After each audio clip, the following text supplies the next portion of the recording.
Shalom teman-teman Teen semuanya, apa kabarnya nih? Pastinya dahsyat dan luar biasa kan? Oke, sebelum kita mulai ibadah kita hari ini, kita mau sama-sama berdoa terlebih dahulu ya. Mari kita bersatu di dalam doa. Kami mengucap syukur Tuhan buat hari ini, hari yang indah Tuhan berikan buat setiap kami. Sebentar kami mau mendengar firman Tuhan, berkati setiap kami Tuhan, bukakan hati kami, bukakan pikiran kami, agar apa yang kami dengar hari ini dapat memberkati setiap kami. Terima kasih Bapa yang baik, dalam nama Tuhan Yesus kami sudah berdoa dan mengucap syukur. Sama-sama kita katakan amin. Nah, di dalam kehidupan kita sehari-hari pastinya kita tidak pernah terlepas dari yang namanya sebuah masalah. Wah, emang umur-umur kita sekarang gini Kak bisa adanya masalah? Pasti, semua dalam hidup ini pasti pernah mengalami yang namanya masalah, dalam remaja maupun dalam dewasa. Nah, kemudian ketika masalah itu datang, kira-kira kita itu menjadi seseorang yang pemberani atau mungkin kita menjadi seorang yang penakut. Kira-kira kita seorang yang mana ya? Oke, hanya orang yang memiliki keberanian yang mampu mengatasi masalahnya. Tetapi orang yang penakut, dia akan lari meninggalkan masalah tersebut, bahkan tidak menyelesaikan masalahnya. Dalam Kamus Besar Bahasa Indonesia atau KBBI, pemberani itu diartikan sebagai memiliki hati yang mantap dan rasa percaya diri yang besar dalam menghadapi bahaya, kesulitan, dan sebagainya. Kalau kita belajar penakut, kira-kira apa ya? Menurut Kamus Besar Bahasa Indonesia atau KBBI, takut yaitu memiliki arti merasa gentar atau ngeri menghadapi sesuatu yang dianggap akan mendatangkan bencana. Bisa dilihat di sini perbedaannya antara seseorang yang berani dan juga orang yang penakut. Kalau berani itu dia mampu memiliki percaya diri untuk mengatasi setiap apapun kesulitan di hadapannya. Tapi kalau orang yang penakut, ia akan merasa gentar, bahkan ngerasa aduh ngeri banget gitu ya untuk mengatasi apa yang ada di depannya. Nah, sebagai anak Tuhan, kira-kira kita menjadi orang yang pemberani atau penakut? Ini pertanyaan yang kedua ya. Tadi kakak pertanyaan yang pertama sudah tanyakan, ini pertanyaan yang kedua. Kira-kira kita pemberani atau penakut? Pasti kita semua teman-teman sudah menjawabnya di dalam hati ya. Kira-kira kita seseorang yang pemberani atau penakut? Nah, tentu saja kalau firman Tuhan berkata kita sebagai anak Tuhan kita harus jadi pemberani. Karena apa? Karena kita punya Tuhan yang lebih besar, yang sanggup menolong setiap kita, bahkan menemani kita dalam kondisi apapun. Oke, di dalam Bilangan pasal yang ketiga dan pasal yang keempat diceritakan demikian. Jadi ada bangsa Israel yang sedang berada di padang gurun. Di situ Tuhan mengutus Musa, menyuruh Musa untuk mengirim pengintai untuk melihat kira-kira tanah Kanaan atau negeri Kanaan yang dijanjikan oleh Tuhan itu seperti apa sih kondisinya sekarang. Kemudian Musa mengutus 12 pengintai. 12 pengintai ini dipilih masing-masing pemimpin dari setiap suku. Ada 12 ya. Kemudian setelah Musa memilih, 12 pengintai ini diutus oleh Musa untuk pergi ke negeri Kanaan. Di sana mereka harus mengamati dan juga mereka harus datang ke negeri tersebut untuk mengambil kira-kira ada apa di sana yang bisa dibawa pulang ke bangsa Israel. Kemudian setibanya mereka di sana, mereka naik ke atas gunung untuk mengamati dari tinggi kira-kira negeri Kanaan ini seperti apa. Setelah itu mereka datang ke dalam negeri. Di sana mereka menemukan bahwa banyak orang-orang berpenduduk Enak. Yang Enak ini di sini adalah nama penduduknya ya. Penduduk Enak atau bangsa Enak, di mana mereka itu rupanya itu tinggi besar seperti raksasa. Itu namanya suku, bukan suku Enak ya, tapi bangsa atau orang-orang Enak namanya di sana ya. Kemudian mereka melihat, wah di sana ada orang-orang besar atau orang-orang raksasa. Tapi mereka juga melihat bahwa di sana itu berlimpah apa? Susu, madu, dan juga anggur. Kemudian setelah selesai mengintai, mereka pulang kembali ke padang gurun.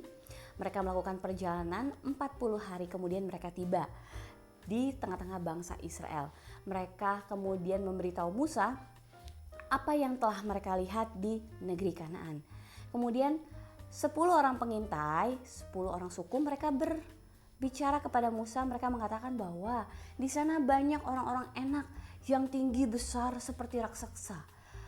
Kemudian bangsa Israel juga mendengar hal tersebut, mereka menjadi takut, mereka menjadi gentar. Mereka berkata, aduh, di sana banyak orang-orang raksasa, bagaimana kita caranya mengalahkan setiap mereka untuk kita bisa masuk ke negeri Kanaan? Tetapi ada 2 orang pengintai, yaitu yang bernama Kaleb dan juga Yosua. Kaleb dan juga Yosua mereka berkata bahwa tunggu dulu, di sana bukan hanya ada orang-orang enak, tapi di sana juga berlimpah akan madu, susu, dan juga anggur. Mereka berkata demikian. Tetapi karena bangsa Israel sudah mendengar akan adanya orang raksasa terlebih dahulu, mereka menjadi takut dan mereka berkata, tidak, saya tidak mau masuk ke negeri Kanaan. Karena di sana banyak orang raksasa, bagaimana cara kita mengalahkan mereka? Kemudian bangsa Israel hendak melempari Kaleb dan Yosua dengan batu. Nah, di sini kita mau sama-sama belajar dari kisah 12 pengintai tersebut. Kira-kira kalau kita jadi bangsa Israel, kita mendengar 2 pernyataan yang berbeda, kita akan mendengarkan pernyataan yang mana? Dan kita akan menjadi anak-anak yang pemberani atau penakut kira-kira. Nah, di sini kita mau sama-sama belajar. Sebenarnya kita sebagai anak Tuhan, kita harus jadi anak-anak pemberani. Kita mau belajar bagaimana sih caranya jadi anak-anak pemberani seperti yang Tuhan inginkan. Oke, yang pertama kita akan belajar yaitu kita harus memiliki sudut pandang atau pola pikir seperti yang Tuhan pikirkan atau sudut pandang dari Tuhan. Kenapa?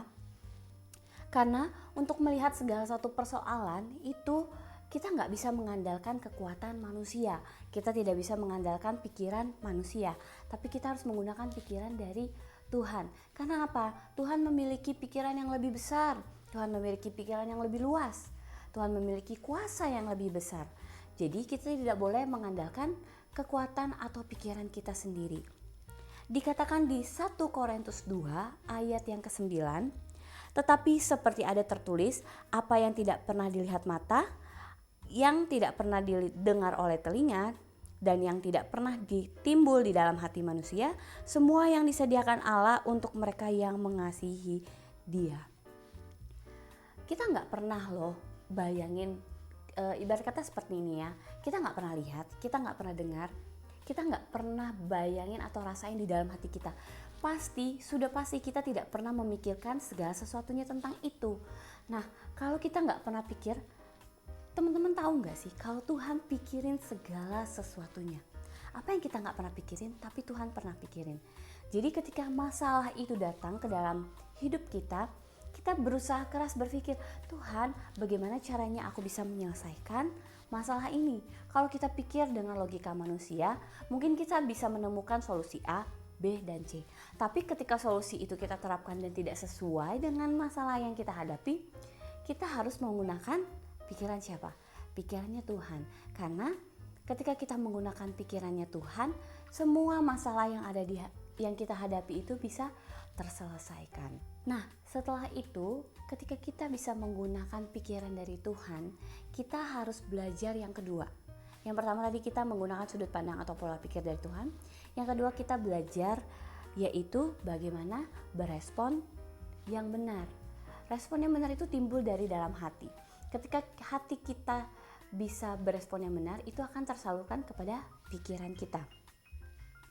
Nah, dikatakan di dalam Bilangan 13 ayat yang ke-30, kemudian Kaleb mencoba menenteramkan hati bangsa itu di hadapan Musa. Katanya, tidak, kita akan maju dan menduduki negeri itu sebab kita pasti akan mengalahkannya. Di sini, sebagai anak pemberani kita harus memiliki respon hati yang benar. Serta rasa percaya diri bahwa kita akan melewati setiap permasalahan dan melawan rasa takut kita. Teman-teman di sini dari Bilangan 13 ayat 30 tadi, Di situ Kaleb, seorang pengintai tadi, dia bahkan tidak tahu loh di depan dia apakah benar memang dia bisa mengalahkan atau masuk ke dalam negeri Kanaan, mengalahkan setiap raksasa-raksasa yang ada di negeri itu. Dia sebenarnya nggak tahu dia bisa apa nggak, tapi dia berespon dulu, respon yang benar. Dia mau hatinya tenang, kemudian dia mau berkata bahwa tidak, Tuhan pasti akan menyertai saya, menyertai bangsa Israel. Untuk apa? Bisa masuk ke negeri Kanaan, mengalahkan setiap orang-orang di sana yang akan menghalangi setiap mereka. Dan dia juga percaya bahwa itu adalah negeri yang dijanjikan oleh Tuhan. Kalau negeri yang dijanjikan oleh Tuhan, berarti Tuhan tidak akan pernah ingkar janji. Tuhan akan menepati janjinya dengan segala caranya Tuhan. Terkadang memang sulit kita memiliki respon hati yang benar saat kita mengalami tekanan atau masalah itu datang. Tapi percayalah, ketika kita sedang gusar hatinya atau kita sedang ragu hatinya, kita baca firman Tuhan. Karena di dalam firman Tuhan ada ketenangan, di situ juga ada janji-janjinya Tuhan, di mana kita bisa tetap melangkah maju. Seperti yang Kaleb bilang tadi, kita harus tetap melangkah maju. Nah, kita juga mau belajar yang ketiga. Kalau tadi kita sebagai anak pemberani, kita harus memiliki sudut pandang atau pola pikir seperti yang Tuhan pikirkan. Kedua, kita harus memiliki respon hati yang benar. Yang ketiga nih, kita mau belajar bahwa kita harus percaya sepenuhnya kepada Tuhan. Kenapa? Karena di Amsal 3 ayat yang kelima berkata, percayalah kepada Tuhan dengan segenap hatimu dan janganlah bersandar kepada pengertianmu sendiri. Saat kita percaya kepada Tuhan secara penuh, percayalah bahwa hati kita bisa merasa tenang dan kita juga bisa menyelesaikan segala masalah-masalah yang kita hadapi. Karena masalah itu akan terasa ringan. Karena apa? Kita punya Tuhan yang menyertai setiap kita, Tuhan yang menopang setiap kita, Tuhan yang bahkan akan membela kita, yang akan membawa kita maju lebih daripada pemenang untuk mengatasi setiap masalah yang ada di dalam kehidupan kita. Jadi kita harus bersandar kepada pengertiannya Tuhan, jangan bersandar kepada pengertian kita sendiri. Tadi 3 hal ini berkaitan ya. Jadi kita harus apa? Memakai sudut pandang dari Tuhan. Karena ketika kita mengandalkan apa yang kita pikirkan, semuanya bakal sia-sia. Tetapi ketika kita mengandalkan pola pikirnya Tuhan, pasti akan ada jalan keluar. Kemudian yang kedua, kita belajar bahwa kita harus memiliki respon hati yang benar. Ketika kita memiliki respon hati yang benar, hati kita akan tenang. Kita akan memiliki pemikiran-pemikiran yang baru. Kita akan melihat segala sesuatu secara positif, bukan secara negatif. Kemudian yang ketiga, kita harus percaya penuh kepada Tuhan.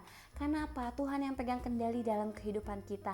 Tuhan yang akan menyertai setiap kita. Tuhan yang punya banyak hal-hal besar dalam hidup kita. Tuhan yang akan janjikan hal-hal baik dalam kehidupan kita. Jadi kita harus percaya penuh kepada Tuhan.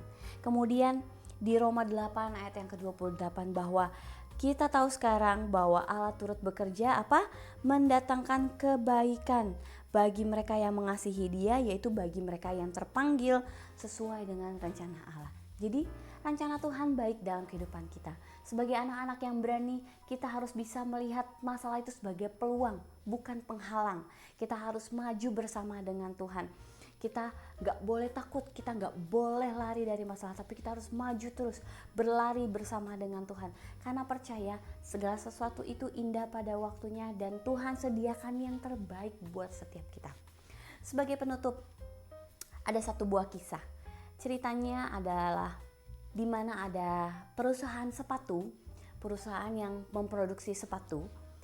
Kemudian salah satu manajernya berkata kepada salah satu marketingnya, dia berkata bahwa kamu pergi ke negara Afrika, lihat di sana apa yang bisa kita kelola.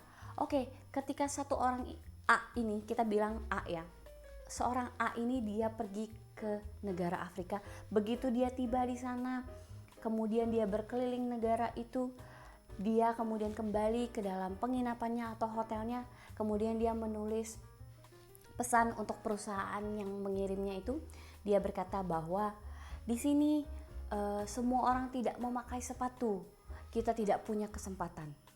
Oke, kemudian seorang A ini dia kembali ke perusahaannya, kemudian manajer ini tidak puas, dia mengirim seorang B untuk pergi kembali ke negara Afrika.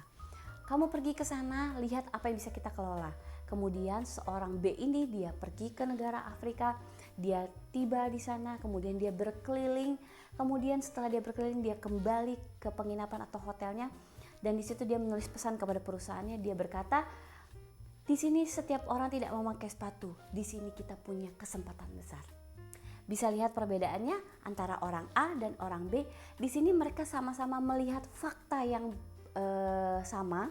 Mereka melihat bahwa orang-orang di Afrika tidak memakai sepatu, tidak memakai sendal. Nah, tapi pola pikirnya berbeda. Yang A berkata bahwa kita tidak mempunyai kesempatan untuk bisa berkembang di sana, tapi yang B berkata bahwa kita bisa memiliki kesempatan untuk berkembang di sana. Di sini ada dua pola pikir yang berbeda. Di sini ada orang yang berani untuk terus maju apapun resiko ke depannya. Bahkan dia nggak tahu apapun yang akan dihadapi depannya, tapi dia berkata ini sebuah kesempatan baik. Sedangkan satu lagi dia berkata di sini nggak ada kesempatan sama sekali. Sudahlah kita cari kesempatan di tempat lain aja. Di sini ada pola pikir yang berbeda ya. Itu pola pikir manusia. Kalau kita menggunakan pola pikir Tuhan, kita bisa melihat secara positif, secara hal baik. Respon kita juga bisa benar di situ. Kemudian kita percaya bahwa Tuhan akan mengerjakan hal baik.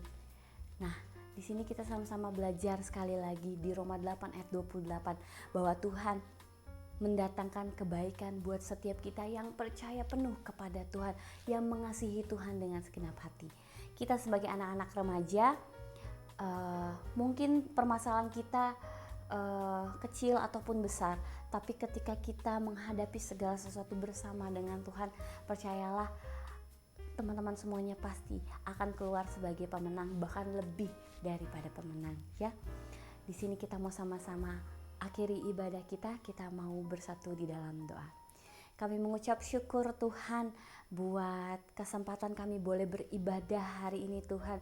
Kami boleh mendengar pesan firman Tuhan bahwa setiap kami harus jadi anak-anak yang pemberani dalam menghadapi segala sesuatu masalah, problema dalam hidup kami Tuhan. Kami percaya bahwa Tuhan turut bekerja mendatangkan kebaikan buat setiap hidup kami, bahkan masalah yang ada di depan kami. Tuhan yang akan membela setiap kami, Tuhan yang akan menolong setiap kami Tuhan. Terima kasih Bapa yang baik, Kau berikan hati yang tenang buat setiap kami, respon yang benar Tuhan. Bahkan ajar setiap kami untuk penuh kepada Tuhan, bahwa semuanya baik dan indah pada waktunya Tuhan. Terima kasih Bapa yang baik, Tuhan berkati setiap studi yang kami masih jalankan sampai hari ini. Kami percaya bahwa Tuhan turut bekerja, Tuhan yang akan memberikan akal budi kepintaran buat setiap kami Tuhan. Bahkan kami boleh menyelesaikan studi kami menjadi orang yang lebih baik, menjadi orang yang terus naik level ya Tuhan, karena semua berkat kebaikan Tuhan. Terima kasih Bapak yang baik, berkati juga orang tua kami, adik kakak kami Tuhan, biar Tuhan berkati setiap mereka, cukupkan segala kebutuhan ekonomi kami, bahkan Tuhan berikan sukacita, damai sejahtera melimpah buat keluarga kami Tuhan. Terima kasih Bapa yang baik, terima kasih Tuhan. Kami serahkan Tuhan kehidupan kami ke dalam tangan-Mu, hanya di dalam nama Tuhan Yesus kami sudah berdoa dan mengucap syukur. Sama-sama kita katakan amin. Happy Sunday, God bless you, see you.